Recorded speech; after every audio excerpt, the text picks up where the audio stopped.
ইনি হলেন ব্রিটেনের বাসিন্দা ৩৯ বছরের সেলিওয়া হোসেন, যার শরীরে সত্যিকারের কোনো হৃৎপিণ্ড নেই, যিনি ২৪ ঘন্টা তার পিঠে থাকা ব্যাগপ্যাকে ৮৮.৭২ লাখ টাকার একটি কৃত্রিম হৃৎপিণ্ড নিয়ে চলাফেরা করেন।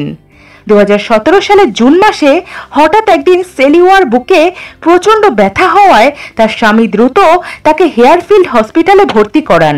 ডাক্তাররা জানান যে সেলিওয়ার হার্ট দ্রুত প্রতিস্থাপন করতে হবে, কিন্তু তার শরীরের কন্ডিশন এতটাই খারাপ ছিল যে সেটা করা সম্ভব হয়নি। তখন ডাক্তার ডায়ানা গার্সিয়া সেজ এবং ডাক্তার আন্দ্রে সাইমন অপারেশন করে সেলিওয়ার শরীরে একটি কৃত্রিম হৃদয় বসিয়ে দেয়, যেটি তার পিঠে থাকা ব্যাকপ্যাকের মধ্যে দুটি বড় প্লাস্টিকের টিউব তার পেটের মধ্যে দিয়ে শরীরে প্রবেশ করে তার বুক পর্যন্ত যায়। তারপর সেটি তার বুকের গহ্বরের ভেতরে দুটি বাতাসে পূর্ণ করে, যা তার শরীরের চারপাশে রক্ত ঠেলে একটি আসল হৃৎপিণ্ডের মতো কাজ করে। এই কৃত্রিম হৃৎপিণ্ডটি তার শরীরের চারপাশে মিনিটে ১৩৮ স্পন্দনের একটি ছন্দে রক্ত চালনা করে, যার ফলে তার বুক কম্পিত হয় এবং তার ব্যাকপ্যাকে থাকা মোটরটি ক্রমাগত পাম্প করে এবং ঘূর্ণায়মান শব্দ করে।